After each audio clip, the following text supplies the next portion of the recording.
nachos, amigos, and welcome to Record Breakers, a music podcast where a group of friends gather together to share music with each other, an album at a time. It's like a book club for music, fun time had by all. I'm PD Rave, and I'm trying not to be too loud because I'm at a PC Bang in Insadong in Seoul. Uh, but I'm still here doing the podcast thing. I've even set up a webcam. Hopefully, I don't get trouble for it. Uh, Here with me is my team, my friends, my homies, my club, my gang. We've got David. Buenos tacos, muchachos. I marvel at PD Rave's commitment to get his content out to y'all. I marvel. Thank you. And we've got Drew. This unfortunately will be our last recorded episode on ICQ. We're going to have to switch over to Discord or something. Yeah, exactly. We're here to talk about music. We're here to talk about an album, and the album is provided by Drew. Drew, what have you brought forth for us? I have brought forth what the band themselves have described as the only successful Jewish Muslim group ever. It is Dave One, it is P Thug, it is their lovely throwback to 70s and 80s funk music in Chromeo, and the most recent album, Adult Contemporary. Yeah. David, how experienced you are with Chromeo? You know, they're not a particularly new novel group anymore, but what was your mindset? What was your thought process coming into this album? Well, when I heard that Drew was bringing Chromeo, it reminded me of when he brought them previously, and I gave them a listen. And I remember having more or less a good time with it. It was pretty groovy, pretty funky here and there. Um, nothing really over the top, I would say, but I knew it would be a pretty good time regardless. Mm. And I was I had some similar expectations, similar thoughts where I knew it was going to be a pretty good time. It's just a matter of like, can this bring something that they haven't brought before? But otherwise, it was going to be an enjoyable experience for sure. Uh, and I was looking forward to sitting down and jamming to some Chromeo. Uh, but yeah, Drew, how would you describe this album musically? Well, like I said with Chromeo definitely, if you look at the band themselves, if you listen to the band, if you see any of the artwork they put out around any of their albums, they position themselves as a throwback on purpose. They position themselves very much as like these sort of, the look and the feel of the music is always like ladies men disco musicians from like the 70s, right? And the 80s. And very funk driven sort of look and feel to them. Whilst you can very much tell, in my opinion, with the lyrics that persona is very tongue in cheek. And it always feels like a good time. The last album, Head Over Heels from 2018, I did not bring on. Before I brought on White Women. And White Women was sort of their bigger record, if my memory serves, out of all of them so far. And Head Over Heels, I think, tried to really push that sound and that feeling more and like really went back after that. Whereas this one feels much more like they're going back to sort of 2007 when it was still new. They were doing fancy footwork, and it's them having a little bit more fun with it, not expecting too much, and just letting the groove hit, letting the jokes hit. Like, I saw some places Because after I write my review, I usually try to look through just real quickly what if Wikipedia has an article, what other people said about it, right? And there were apparently some that were saying like, "Oh, the misogyny is so dated," and it's like, did you guys not get that this is not serious at all? Like those jokes are there because like some of them are about like, yeah, like I'll be here alone if if you want to come hang out. Like I'm still here. And it's like that to me is what Chromeo does best. Is like, oh no, it's just fun tunes that are really well made with great synth lines, great bass lines, and this just feels like they were having a lot of fun, and I needed that.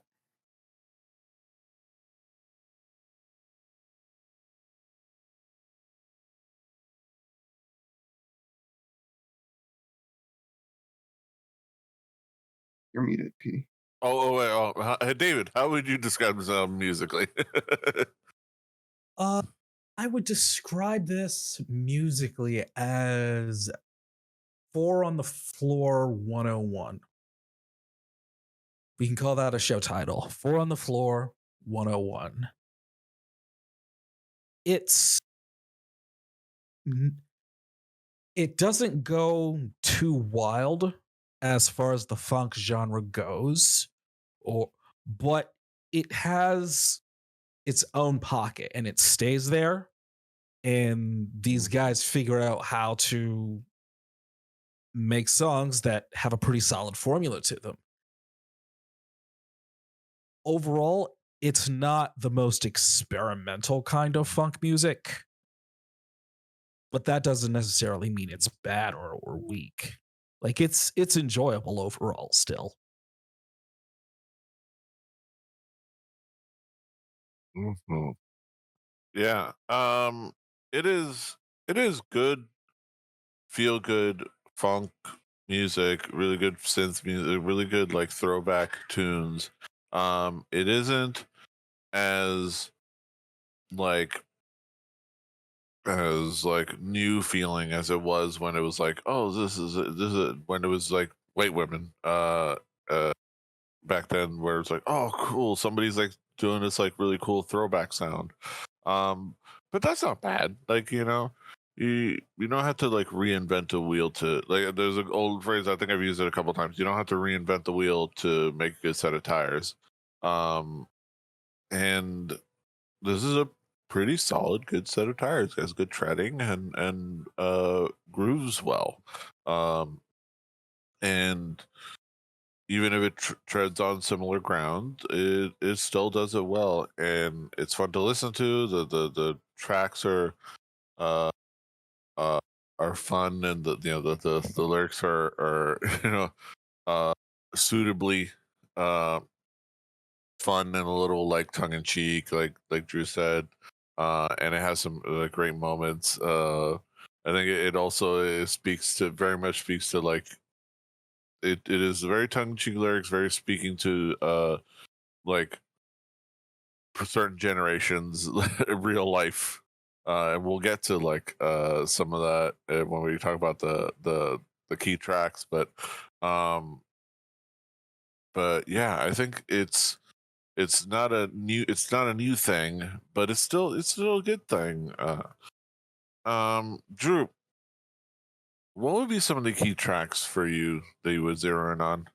Well, to me, starting out with the synth tone in "I Don't Need a New Girl," um, the first Chromeo song I ever heard was "Mama's Boy," so anything that's like sort of that sort of tonality, I think is great, and I think this hits that '80s funk synth really perfect.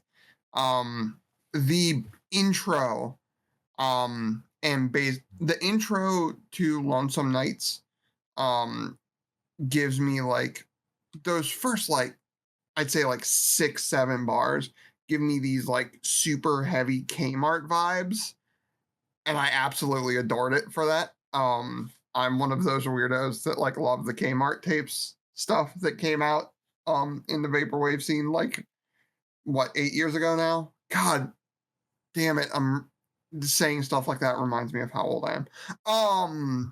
But like Those Kmart We tapes just I ground. loved. New Jack Swing. Yeah, it was Yeah. great. And then uh, Word with You, the oh fuck the sax. Words with You, the sax part on that just hits really, really well for me. I loved it. Loved it, loved it, loved it. Mhm. David, what would be some of the key tracks for you? Lonesome Nights, track number 6. It felt almost a bit more like the future funk side of things that I've been listening to, and in a good way. It was a little bit kind of ambient almost with how it was delivering it. Ballad of the Insomniacs, that one started to grow on me after a couple of listens, but there's something in between the verses that's really really nice there. And a cut above slows it down 12 tracks in, and we get a break. And I think that was one thing that I might talk about in my conclusive thoughts. Mhm. Um, if I were to kind of like bring in some tracks that I would say, I appreciate them giving a conclusive answer, but probably exposing the actual meaning behind BTS, which is better than sex, uh, because it's very relatable. This is one of those like they're relating to an entire generation where like it's this whole song about how you know what sometimes just rest is better than like even better than sex. It's like it's just you know what it's Feel you know sometimes you're just tired. You know, uh, I'm not quite there yet. yeah. Um, the replacements I think was a really good track in there. LaRue, not related to Lash LaRue. Uh, LaRue gives a great like novel, really cool and like feature and adds a lot to the song. Um, and I really enjoyed personal effects, and then like personal effects part two as like a combo unit. Just as was a nice little part in the middle of the album. Yeah, there's quite a few of the tracks, but those are the ones that were like A nod for personal effects from me too. I yeah. had that in my notes too. hmm but yeah, let's bring it back around the horn. Talk about some conclusive thoughts. David, what would be your conclusion on this album as a whole? I don't really know why this Chromeo album didn't quite hit me the way the last one did that we had on the podcast. It just felt like something was missing. And I felt like the music was okay. The beats were there, the music was good, the vibe was all right, but it just disconnected a little bit. And Mm, the more I'm hearing Drew talk about it and pointing out that it was tongue in cheek and there were some things that they were telling jokes about, and I guess I missed it. I yeah. I guess I didn't get the joke, hmm and maybe that's what it is about this album that just didn't hit for me. hmm Maybe. Um, I think this is a good album, but if I would say my critique of it is it's it's hard to like pinpoint it, but I think it might have to do with like not to spoil my haiku, but um maybe the loss of novelty because I think it's a very like easy breezy album. I think overall it's very good, very easy breezy album. It's a very breezy album to even discuss. Like we're already at the conclusion. We're only like 15 minutes into the episode. We usually it's just like we're getting through this quickly because it's a good album, but it just is it just kind of goes by in a breeze. Um, and it's nice and you kind of bop to it, but it just kind of like wishes by you. It doesn't really like hit hard or in any way, or like, uh, and not that I don't want to say it doesn't hook you, but it kind of doesn't really like drag you through too much. It just kind of lets you groove for a little bit, and it's an enjoyable time. It, but it's just kind of there, and it's pleasant, and I don't know if I want to fault it for that, but I kind of want to at least acknowledge that that's the feeling coming into this album. Uh, I would definitely love to hear if anybody has never listened to Chromeo before, which is, you know, I imagine a lot of people haven't listened to Chromeo before. Don't want to assume everybody knows everything. I would love to know if somebody uh, hasn't listened to Chromeo approaches this album and what their experience would be. Like the hearing this sound for the first time. I've never heard any kind of like groovy, 80s revival stuff before, and they're coming at this and it might be novel to them. Does that factor? So that's my thought process, and I think my conclusion is that it's a good Shelf album. life on that, do you think? Yeah, I don't know. It's a good album. It just is, there may be that, not that newness that really kind of like pops you, as it were. Um, but I don't want to say that it's bad thing. It's just an interesting way. It's an interesting way of like how you experience it. True. Last but not least, what would be your conclusion on this album as a whole? To me, sometimes with music, I I will listen to it just for the what I want to say, the fact that it feels like that warm blanket, right? The fact that it feels like the the thing I want. And sometimes it hurts when bands move away from that.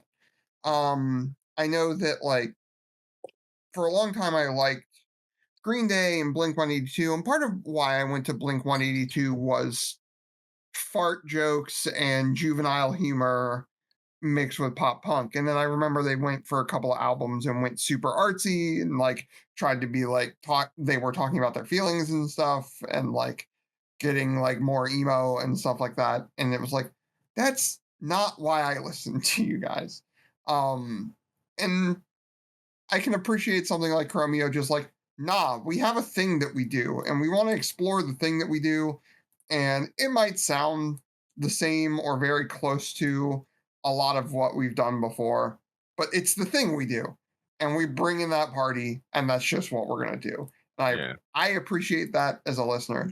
This is I started this review specifically citing old records of theirs. This is an album from a band that does a thing. And they did the thing again, and they did it well. They put together an album that was like, it has all the pieces Oh, and parts, and they did it well. they're AC/DC. Yeah, except in music that's fun. I don't, but yeah, it's No, that you're thing. It's like, right. oh, You're right. Yeah. it's, they do a thing and they do it well, and they keep permutating the parts, but at the end of the day, they're doing funk disco records in the modern era. Like it's a fun time, it's a funny joke, and I'm okay with it. Yeah. Those are our thoughts on Chromeo's adult contemporary. Now we get to the moment we've all been waiting for, our haiku reviews, where we sum it all up with the 575. Um, let's get down to the nitty gritty. Haikumero numero uno. They've played this Zico Jenny song at least 3 times since I've been here. Beating. Dave, what is your haiku? Crisp electro-funk. I did not feel the groove, but maybe it's just me. Ooh. My haiku. yes, they're still funky, though maybe not as novel. Still a groovy time. And now, Drew, what is your haiku? Like an old blanket, can't wait to wrap myself in funky, cheesy fun. Mhm. Yeah, those are our thoughts on Chromeo's adult contemporary as Drew tries to recover from his burn from earlier while he heals. Handle your we'll business, Drew. yes. I will we will say those are our thoughts. You can of course find it on our Spotify playlist and our YouTube playlist. Play Record Breakers, the home game. Do your due diligence and your due diligence on those playlists. Presumably will be my record. I was jumping around between two ideas, but I think I settled on something the other night when I went to see these folks live in a basement club in Hongdae. And had a raucous good time drinking $3 beers, listening to crazy Celtic punk by for very talented Korean knuckleheads. But we're gonna talk about Daddy-O Radio and the album Green Tattoo. So look forward to that. It's gonna be very interesting. Yeah, that'll be then. It'll be probably in a couple weeks because next week. Well, actually, no, next week. Well, we'll figure it out. But that'll be then. And this is now. And you can, of course, find us all over the internet. Rebelli.net, recordbreakers.fun, Rebelli TV on YouTube and on Twitch. You can find us anywhere you find podcasts, wherever that is nowadays, because I've lost track of which ones are shutting down and which ones are up. But if anything, we have an RSS feed right on our website, rebelli.net. Over on the side, you can see the RSS feed links, including one for Record Breakers. Yeah, like, share, subscribe, do all the things. Until next time, hasta los huevos. Toodaloo, live long and prosper. Annyeong. Fighting at the spot.